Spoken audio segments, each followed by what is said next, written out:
Hello students, मेरा नाम है वालिदू। कक्षा 10 के विज्ञान की एक और नई क्लास में आप सभी का स्वागत है। चलिए इस विद्युत वाले यूनिट को आगे बढ़ाते हैं। विद्युत यूनिट जो शुरू किया था हमने उसको आगे बढ़ाते हैं। ये आई थिंक 5वां लेक्चर है। अगर बाकी के 4 आपने नहीं किए, घबराने की बात नहीं। आप मेरे चैनल को सब्सक्राइब कर लो, मेरे चैनल के वीडियोज में जाओ, एक प्लेलिस्ट मिलेगा या फिर सीधे प्लेलिस्ट में जाओ, एक प्लेलिस्ट मिलेगा इलेक्ट्रिक करंट कंप्लीट कोर्स, उस पर क्लिक कर देना, सारी की सारी वीडियोज मिल जाएंगी। आप वहां से क्लास को कर सकते हो।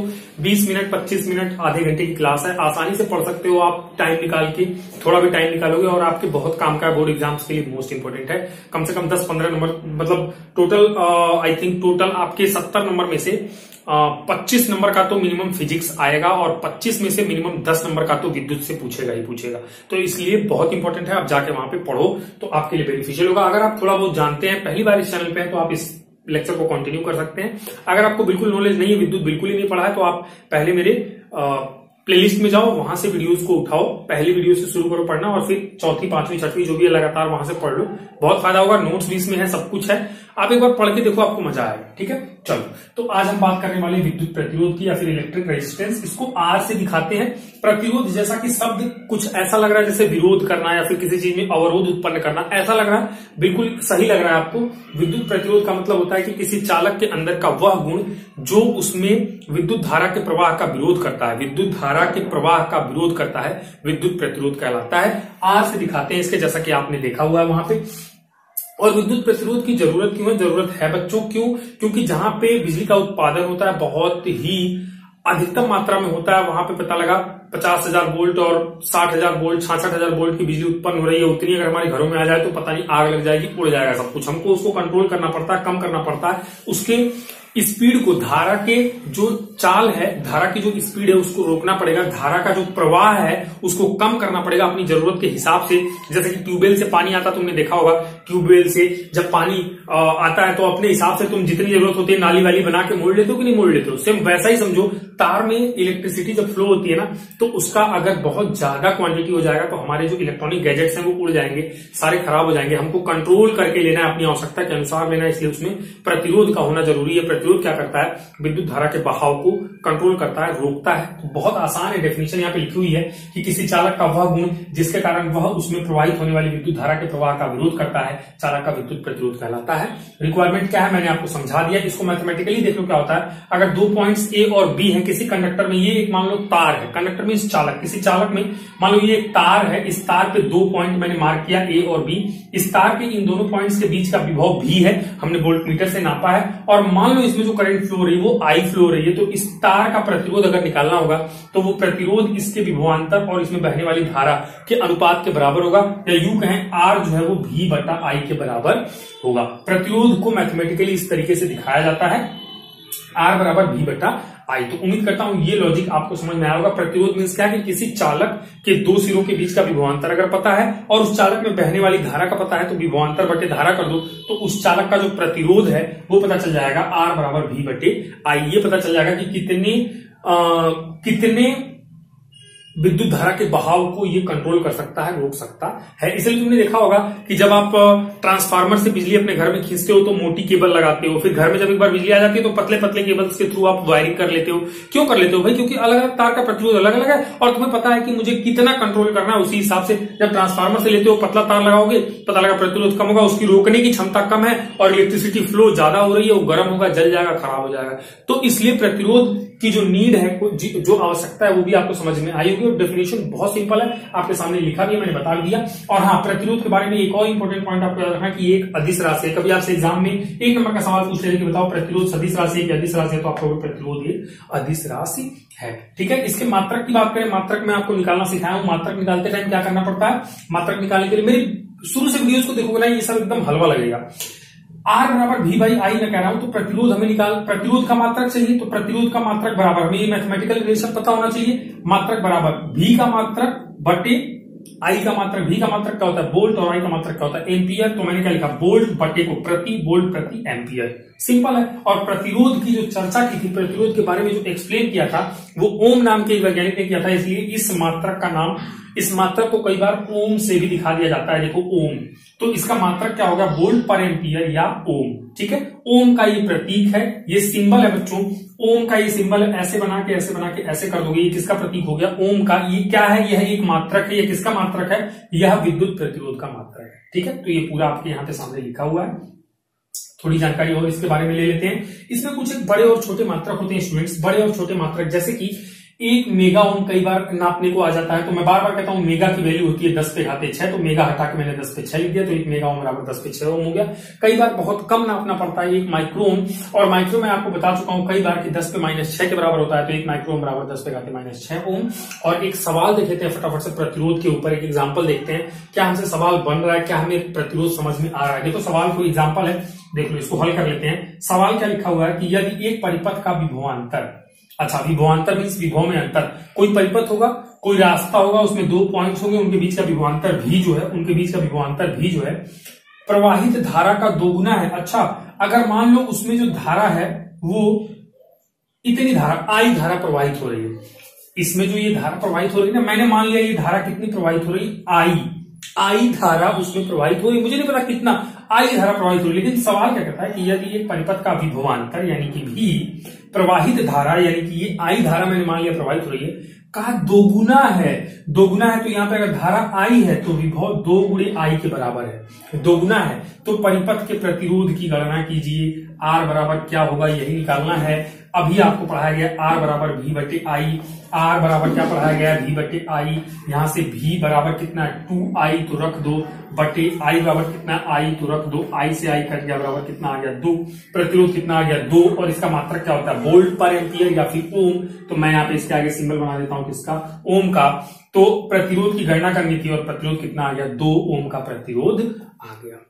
ठीक है, उम्मीद करता हूं ये चीजें आपको समझ में आ गई होंगी, लॉजिक समझ में आएगा, प्रतिरोध समझ में आएगा। प्रतिरोध की कहानी अभी खत्म नहीं हुई है, इसको और आगे कंटिन्यू करेंगे, इसके बारे में और जानेंगे। उसके पहले अच्छा सा स्क्रीनशॉट ले लीजिए, ये पूरा का पूरा नोट्स आप कॉपी में लिखिएगा। प्रॉपर नोट्स मैंने दिया है पहले लेक्चर से, ये चौथा लेक्चर आई थिंक, चौथे लेक्चर तक आप पढ़ लो एक बार, यहां से पढ़ लो, आपको कहीं और से पढ़ने की कोई जरूरत नहीं पड़ी, कहीं झांकने की जरूरत नहीं है। इतनी सारी चीजें न्यूमेरिकल इसमें कराया गया है, समझाया गया है, इतना बढ़िया, आप देख लो, आप खुद ही देख लो अच्छे समझ में आता है कि नहीं आता है। नोट्स आपको यहाँ प्रोवाइड किया गया है, चाहिए क्या आपको, everything is here.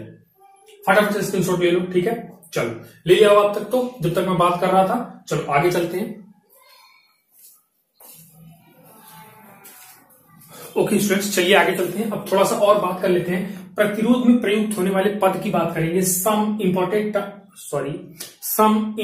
Terms related to resistance, some important terms related to resistance, actually क्या है, कुछ एक टर्म्स हैं जो आगे विद्युत में बार बार आएंगे, मतलब कुछ एक कंपोनेंट्स के बारे में जानना है हमें, जो बार बार यूज होंगे, बार बार प्रयोग किए जाएंगे विद्युत चैप्टर में भी और सवाल में भी, तो उसके बारे में थोड़ी थोड़ी नॉलेज इकट्ठा कर लेते हैं। ठीक है, तो सबसे पहले हमें पहला जो कंपोनेंट जानना है वो जानना है, पहला कंपोनेंट प्रतिरोधक या फिर रेजिस्टर।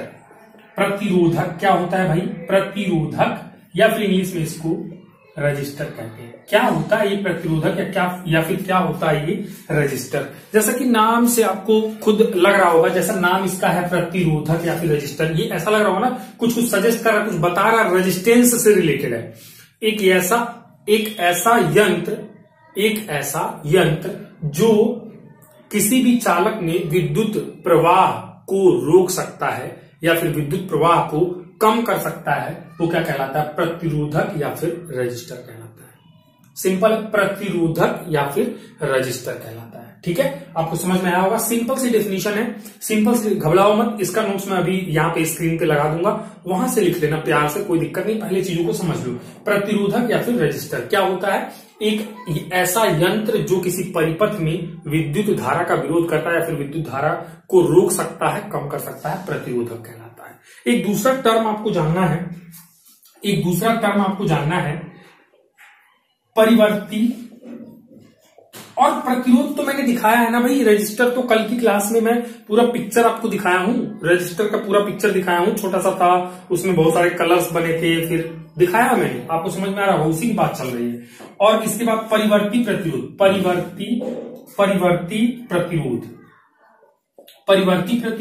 यानी कि ऐसा यंत्र जो प्रतिरोध को परिवर्तित कर सकता हो, बदल सकता हो, इंग्लिश में इसको वेरिएबल रेजिस्टेंस कहते हैं। वेरिएबल रेजिस्टेंस कहते हैं, यानी कि एक ऐसा यंत्र जो किसी भी चालक में प्रतिरोध को परिवर्तित कर सकता है, बदल सकता है। वेरिएबल मीन्स जिसका मान लगातार बदलता रहे, वही वेरिएबल कहलाता है। तो वेरिएबल रेजिस्टेंस मीन्स एक ऐसा यंत्र जो बार बार प्रतिरोध को कंट्रोल कर सकता है, कम या ज्यादा कर सकता है, वो क्या कहलाता है? वेरिएबल रेजिस्टेंस या फिर परिवर्ती प्रतिरोध कहलाता है। कल इसका भी चित्र मैंने आपको वीडियो में दिखाया था, तो ये भी आप आसानी से समझ पा रहे होंगे। तीसरा एक टर्म बार बार यूज होता है, ये बस आसान सी चीजें, इसलिए मैं जल्दी से डिस्कस करके इंपॉर्टेंट चीज जो आगे है उस पर आना चाहता हूं। एक और नाम आपको जानना है, चालक या फिर इंग्लिश में कंडक्टर कहते हैं। कंडक्टर, इसकी भी चर्चा थोड़ी सी पहले करी थी मैंने, अभी फिर से कर देता हूं। कंडक्टर मीन्स क्या?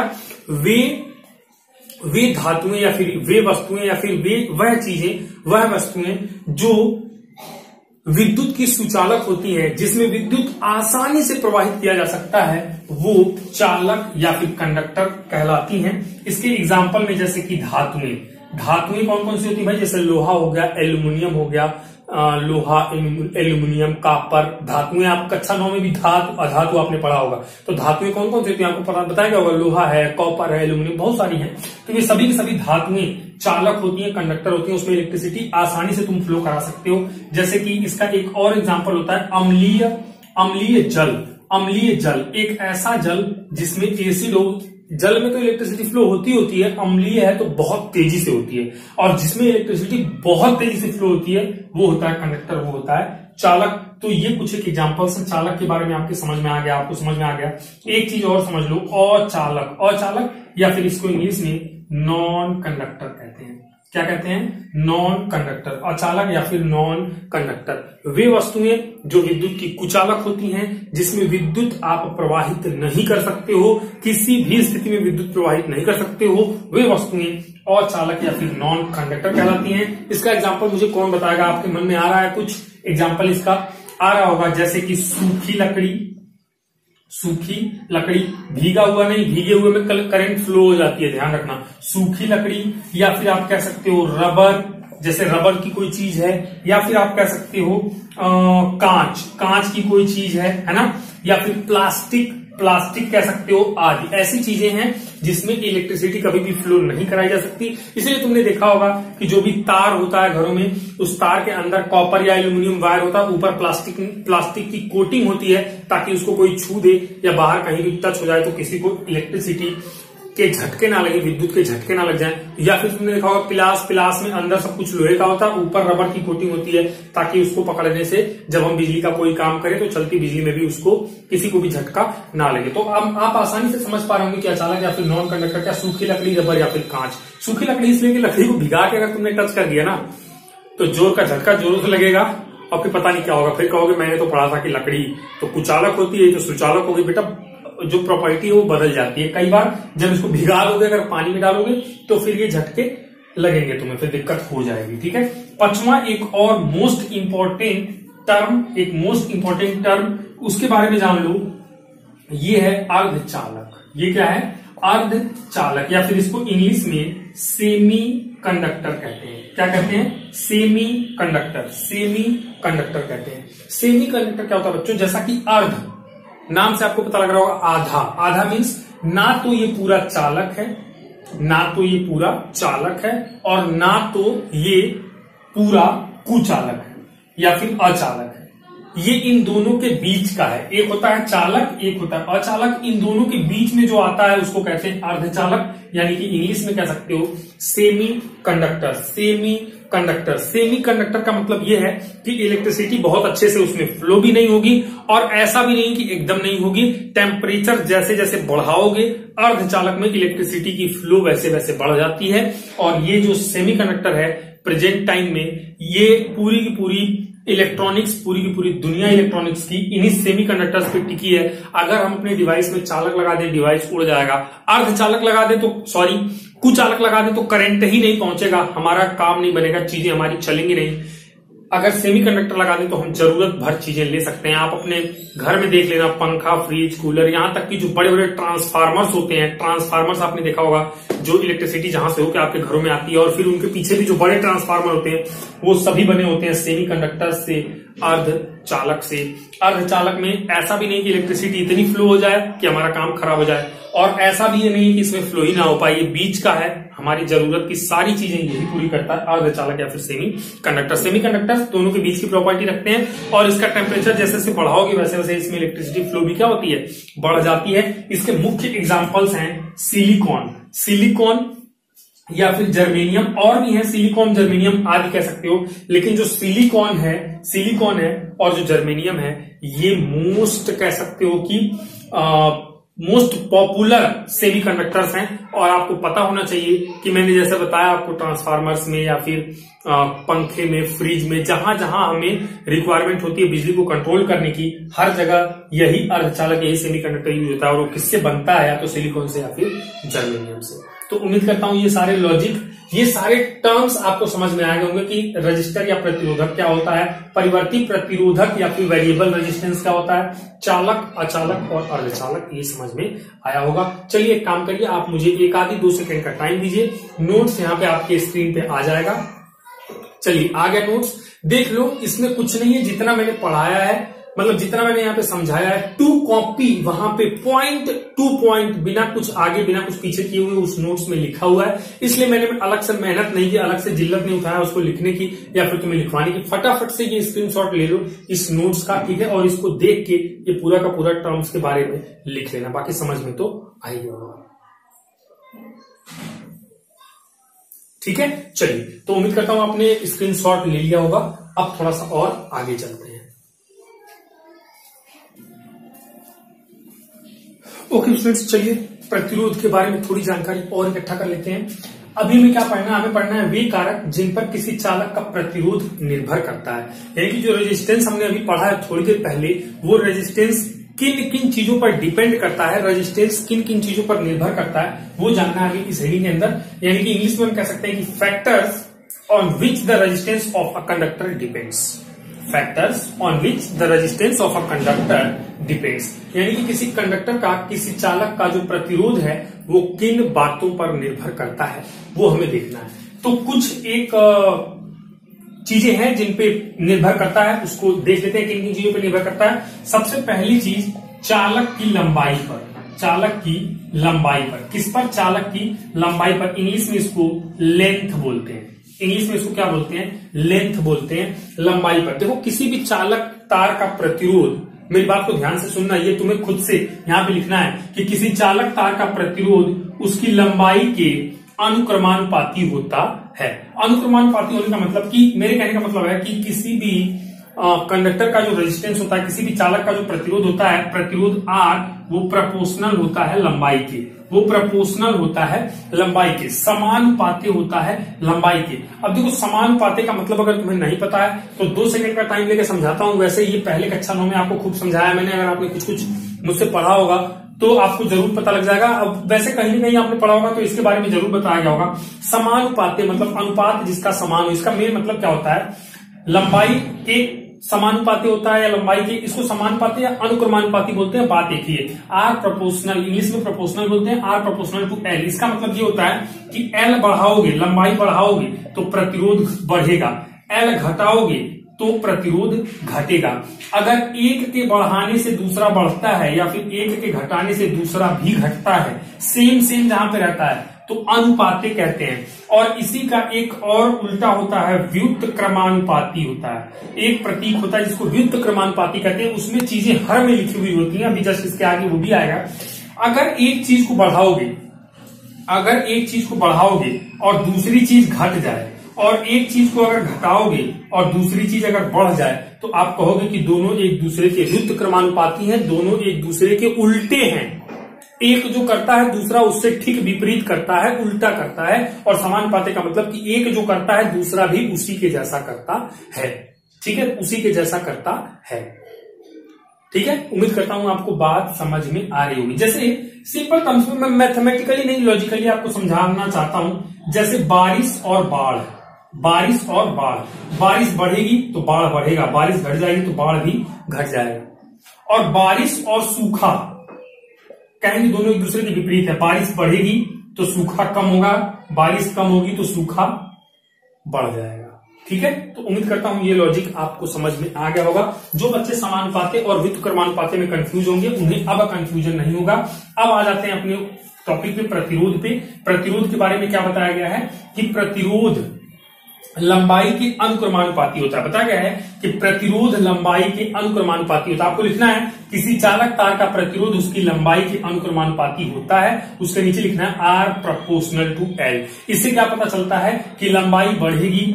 अगर तार बहुत लंबा है तो उसका प्रतिरोध भी ज्यादा होगा, और तार छोटा है, तार घर में तार देखा होगा ना बाहर, आपको इतना कुछ दिखाने की जरूरत नहीं, आपने घर में 50 देखे होंगे।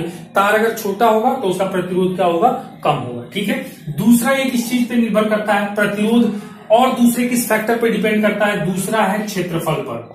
दूसरा है क्षेत्रफल पर। क्षेत्रफल यानी इंग्लिश में इसको एरिया कहते हैं, एरिया पर भी ये निर्भर करता है। और जो प्रतिरोध R है वो एरिया के व्युत्क्रमानुपाती होता है।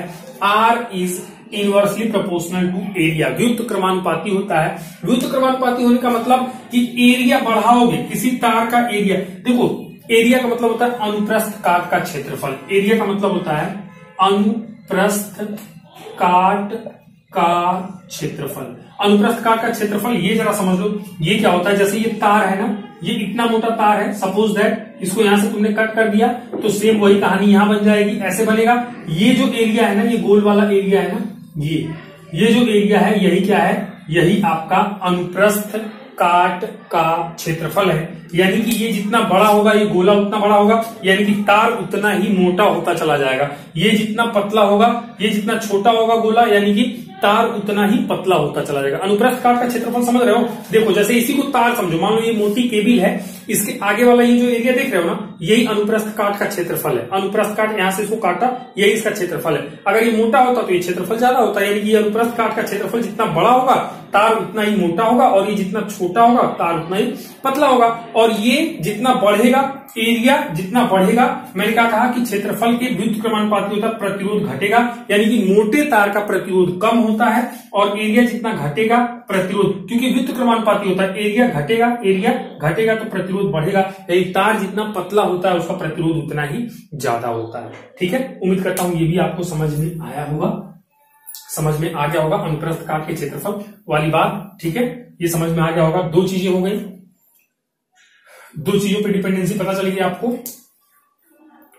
ठीक है, कोई दिक्कत नहीं होगी, आसान सी चीज थी। हाँ, तुम सोच रहे होगे कि सर ये बार बार बता रहे हैं कि फैक्टर्स जिन पे डिपेंड कर रहा है, लेकिन फैक्टर्स पे क्या डिपेंड कर रहा है वो बता रहे हैं कि जैसे लंबाई के अनुक्रमानुपाती होता है, जैसे सर ने बताया कि क्षेत्रफल के व्युत्क्रमानुपाती होता है। ये कैसे पता चलता है, कोई बड़ी बात नहीं है, एक्सपेरिमेंट, प्रयोगों के द्वारा एक्सपेरिमेंट कर लो ना। कैसे करोगे भैया, अमीटर लगा लो, स्विच लगा लो, एक पूरा सर्किट तैयार करो। एक बार क्या करो, एक लंबा तार उसमें जोड़ दो, तुम देखो करंट का फ्लो। एक बार पतला छोटा तार जोड़ दो, फिर देखो करंट का फ्लो। और उन दोनों के बीच वोल्टमीटर लगा दो, विभवांतर। भाई देखो क्या करना है, तुम्हें एक सर्किट बनाना है, एक तार का, ये यहाँ पे करो खाली, ठीक है, ये करो खाली। तुमने तार का सर्किट बना दिया, इसमें तुम क्या करो, एक जगह वोल्टमीटर लगा लेना, समांतर श्रेणी में एक जगह कहीं पे अमीटर लगा लेना।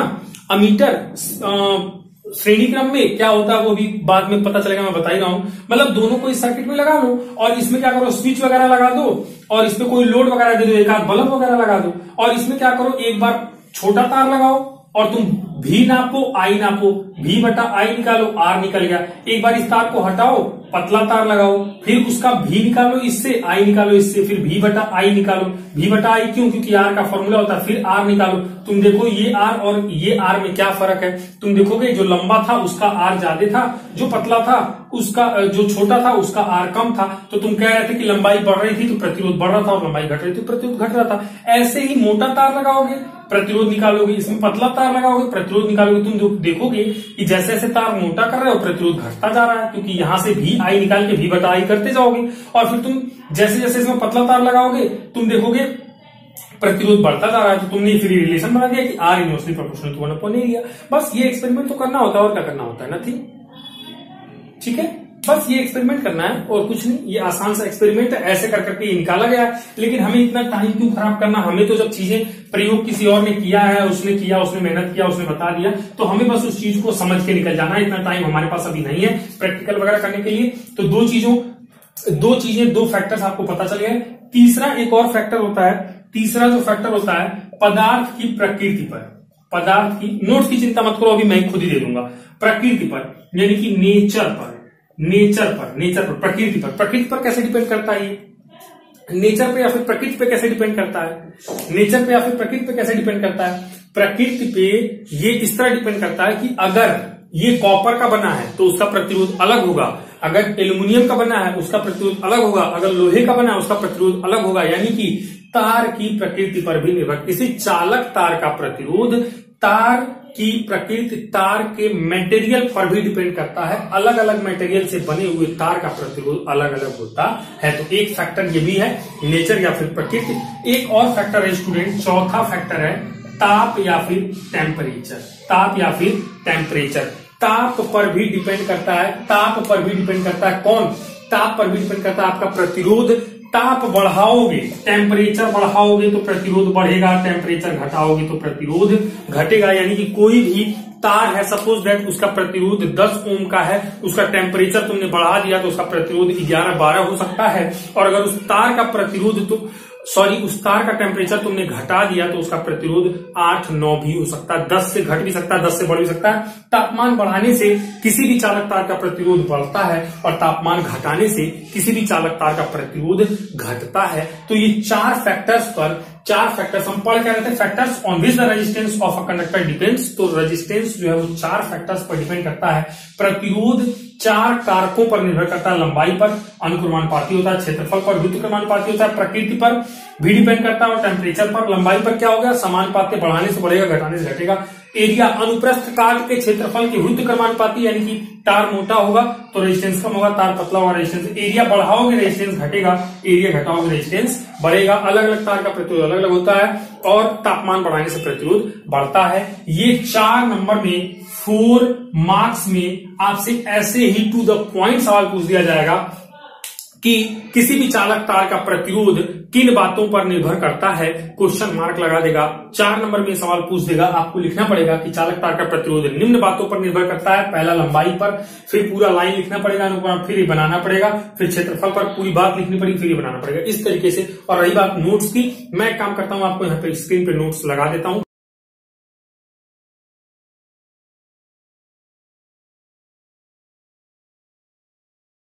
फटाफट से यहां से नोट्स आप लिख लो। उम्मीद करता हूं आपको ये भी समझ में आया होगा। और आज की क्लास यहीं पे खत्म करना चाहूंगा मैं, क्योंकि बहुत सारी चीजें हमने डिस्कस करी, प्रतिरोध के बारे में बहुत कुछ जाना हमने, और आगे इस चैप्टर को कंटिन्यू करेंगे। नेक्स्ट क्लास में आगे हमें पढ़ना है विशिष्ट प्रतिरोध। अब तक तो हम केवल रेजिस्टेंस के बारे में पढ़ते रहे, अब हम स्पेसिफिक रेजिस्टेंस, विशिष्ट प्रतिरोध के बारे में जानेंगे, देखेंगे क्या होता है, कुछ एक सवाल भी लगाएंगे और भी बहुत सारी अच्छी चीजें जानेंगे। तब तक के लिए आप हंसते रहिए, मुस्कुराते रहिए, स्वस्थ रहिए, मस्त रहिए और पढ़ते रहिए। फिर मिलेंगे नेक्स्ट वीडियो में, नेक्स्ट क्लास में। Thank you.